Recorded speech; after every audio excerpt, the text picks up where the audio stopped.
to our science session. So let us continue with our chapter microorganisms, friend and foe.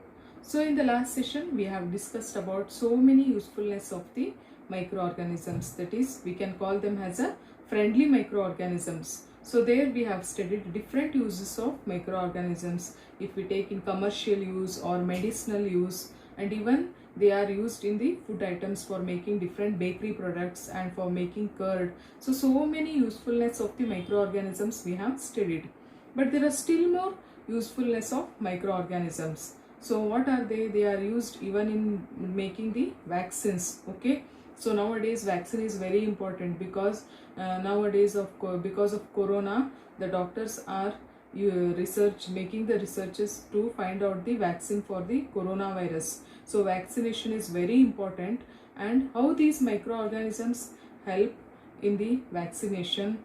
And not only in vaccination, these microorganisms also help in increasing the soil fertility, and they will also help in cleaning the environment. So there are different other uses of microorganisms. So let us study in detail about this in this session.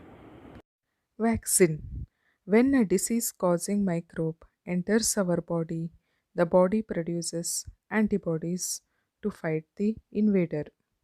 The body also remembers how to fight the microbe if it enters again. During vaccination, dead or weakened microbes of disease causing agents are introduced into a healthy body. The body fights and kills the invading bacteria by producing suitable antibodies.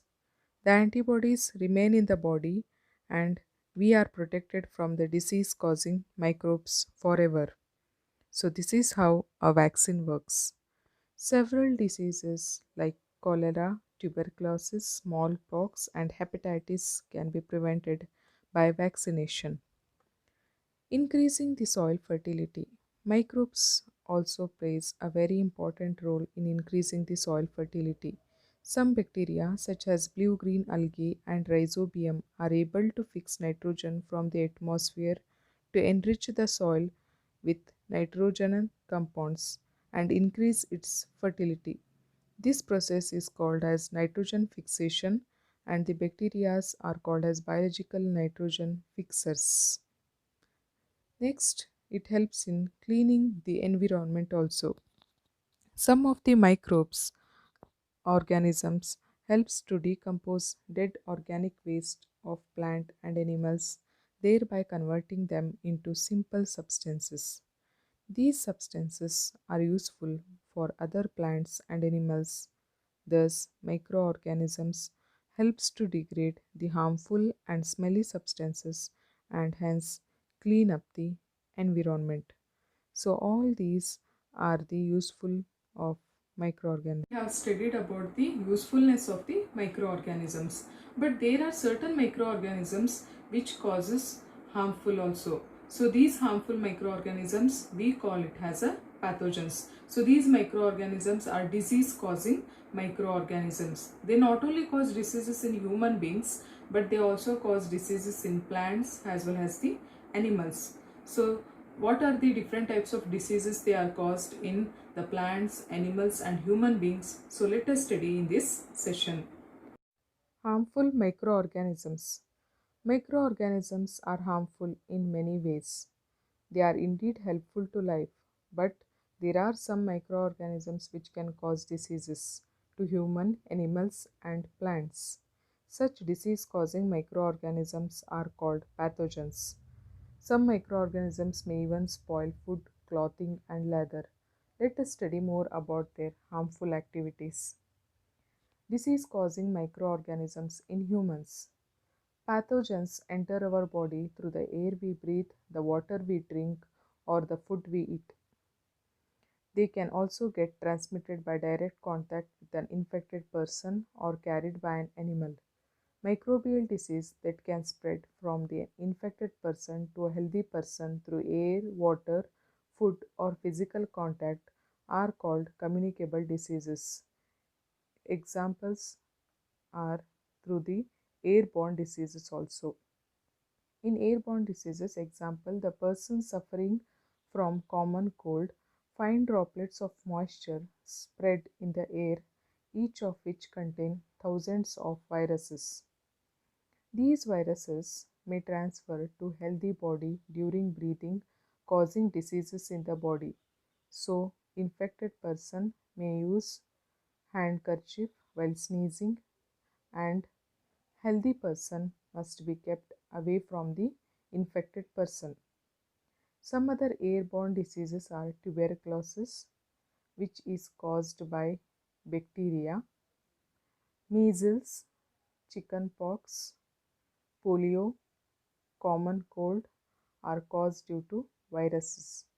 Spreading of airborne disease can be prevented by keeping the patient in complete isolation and by keeping the things of patient away.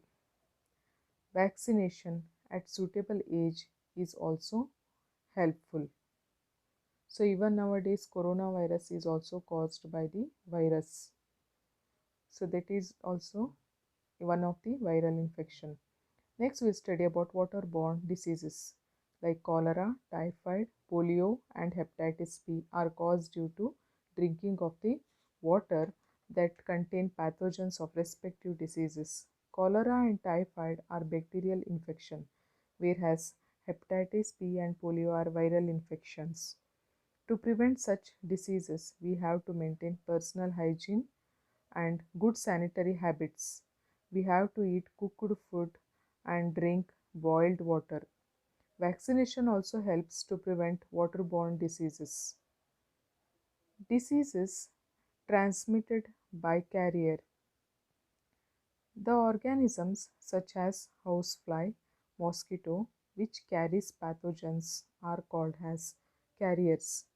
Pathogens present on the garbage stick to the body of the housefly when housefly sit. So when these flies sit on uncovered food, they may transfer the pathogens. Whoever eats the uncontaminated food is likely to get sick, like cholera. So it is advisable to always keep food covered and avoid consuming uncovered items of food.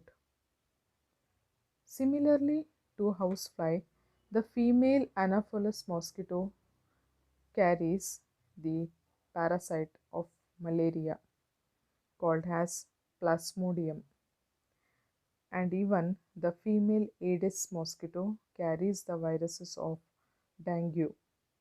If we control the population of mosquitoes, we can control the spread of malaria and dengue. Basically, all mosquitoes breed in the water, so we should not let water collect anyway, like in tires, flower pot, cooler, etc. We should keep our surrounding clean and dry. Use of mosquito nets and mosquito repellents and spraying insecticides also help to control malaria and dengue. Next, disease causing microorganisms in animals. A bacteria cause a dangerous disease called as anthrax in human and cattle. Foot and mouth diseases of cattle is caused by the virus. Vaccination can prevent such diseases. Disease causing microorganisms in the plants. Disease in plant result in less crop production. Some of these diseases are citrus canker caused by bacteria and transmitted through the air. Rust of wheat is caused due to fungi and transmitted by air and seeds. Yellow vein mosaic of okra, it is bendy, which is caused by the virus and transmitted by the insects. So all these are the microorganisms that cause diseases in the plants. I hope you got good knowledge about the topic. About the usefulness of microorganism as well as what are the harmful effects that are caused by the microorganisms. So I hope you understood better in this session. So in the next session again we will continue with the same chapter. Thank you.